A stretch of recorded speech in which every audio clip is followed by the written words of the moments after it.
झारखंड के लिए आज का दिन बहुत बड़ा खुशखबरी लेकर आया है। जिस नक्सलवाद ने पिछले कई दशकों से झारखंड के विकास को थाम कर रखा था, वो नक्सलवाद आज झारखंड में दम तोड़ रहा है। जी हाँ, आज झारखंड के हजारीबाग में सीआरपीएफ की कोबरा बटालियन और राज्य पुलिस की ज्वाइंट टीम को एंटी नक्सल ऑपरेशन में बड़ी कामयाबी मिली है।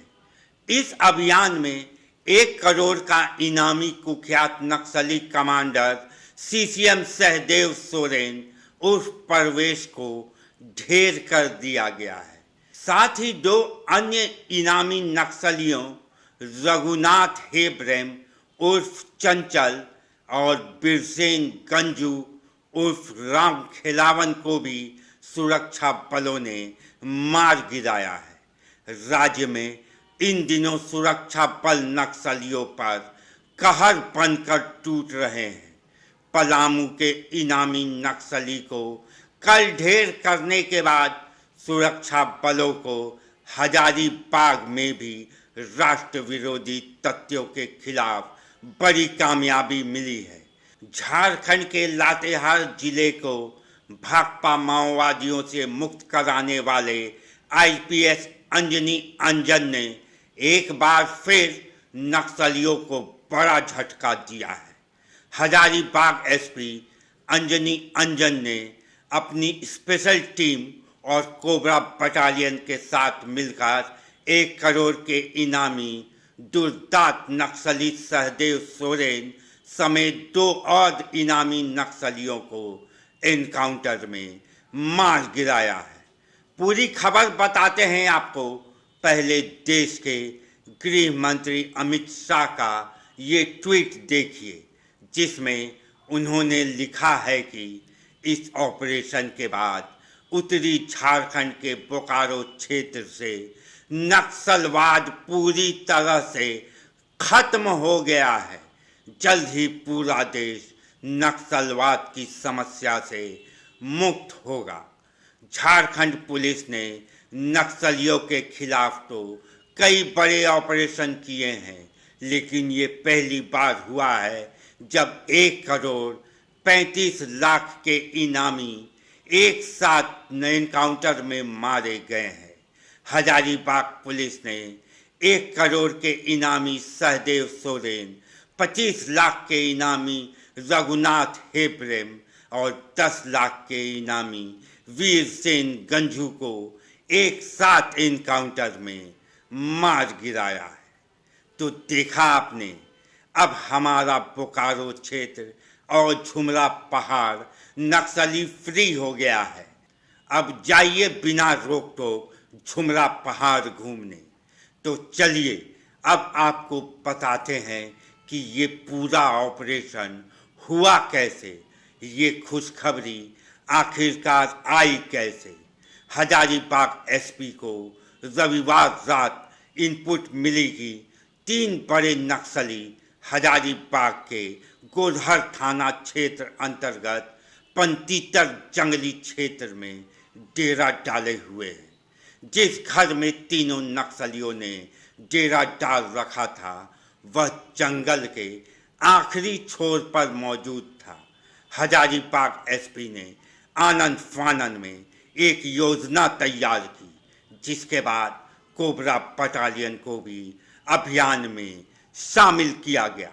लगभग 1 किलोमीटर तक पैदल चल हजारीबाग पुलिस के अधिकारी और कोबरा बटालियन ने सुबह 4 बजे तक बिना आहट के उस घर को घेर लिया, जिसमें AK-47 राइफल और विस्फोटक के साथ नक्सली पनाह लिए हुए थे। यहाँ से कहानी पूरी फिल्मी स्क्रिप्ट की तरह शुरू होती है। पुलिस ने सबसे पहले ग्रामीणों को कहा कि वो आसपास के घरों से बाहर निकल जाए और पुलिस की तरफ आ जाए, ताकि नक्सलियों की पहचान कर उन्हें गिरफ्तार किया जा सके।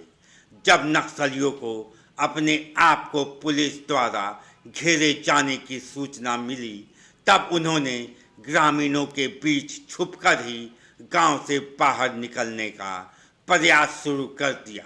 लेकिन इसी बीच पुलिस की तरफ से ये घोषणा की गई कि बिना चेकिंग के किसी भी ग्रामीण को बाहर नहीं निकलने दिया जाएगा। सभी को लोकल पहचान होने के बाद ही वे लोग गांव से बाहर निकल सकेंगे। बस फिर क्या था, जैसे ही नक्सलियों को ये पता चला कि अगर वह ग्रामीणों के साथ भीड़ की शक्ल में ही गांव से बाहर निकलने की कोशिश करेंगे तब भी पकड़े जाएंगे, इसके बाद उन्होंने पुलिस पर निशाना साधकर ताबड़तोड़ हैंड ग्रेनेड फेंकना शुरू कर दिया। नक्सलियों के द्वारा करीब 12 ग्रेनेडों से हमला किया गया। इसी हमले में कोबरा के 2 जवान घायल भी हुए, लेकिन इन सब के बावजूद पुलिस और कोबरा बटालियन का मनोबल जरा भी कम नहीं हुआ। पुलिस ने जवाबी कार्रवाई करते हुए और नक्सलियों पर ताबड़तोड़ फायरिंग शुरू कर दी, जिसके बाद नक्सलियों के होश उड़ गए। पुलिस के जवाबी हमले में सबसे पहले 25 लाख का इनामी रघुनाथ हेपरम मारा गया। रघुनाथ के बाद 1 करोड़ का इनामी सहदेव सोरेन भी ढेर हो गया। आखिर में 10 लाख का इनामी वीर सेन गंजू भी मारा गया। लेकिन कुछ नक्सली अंधेरे का फायदा उठाकर फरार हो गए। सर्च अभियान के दौरान अब तक 3 AK-47 राइफल और कुछ विस्फोटक सामग्री भी बरामद की गई है। एक बात और यहाँ आपको बता दूं कि मारे गए तीनों नक्सली 1 करोड़ के इनामी रहे विवेक की टीम्स के सदस्य थे। इसी साल 21 अप्रैल को 1 करोड़ के इनामी नक्सली विवेक सहित 8 नक्सलियों को मुठभेड़ में मार गिराया गया था। सहदेव सोरेन झारखंड में पुलिस के हाथों मारे जाने वाला दूसरा 1 करोड़ का इनामी है, जबकि झारखंड एक ऐसा राज्य है जहां पुलिस ने 1 करोड़ के इनामी नक्सली को जिंदा भी पकड़ा है। 2 साल पहले पारसनाथ से बाहर निकलकर इलाज कराने जा रहे 1 करोड़ के इनामी नक्सली प्रशांत बोस को गिरफ्तार किया गया था। इसके साथ ही बोकारो जिला अब नक्सली फ्री हो गया है। अब वो दिन दूर नहीं है जब पूरे भारत के साथ साथ झारखंड भी नक्सली फ्री होगा और विकास के रास्ते पर दौड़ेगा। अभी के लिए बस इतना ही। झारखंड और दिल्ली के रिश्तों को समझने के लिए आप देखते रहिए न्यूज़ फ्रेंड।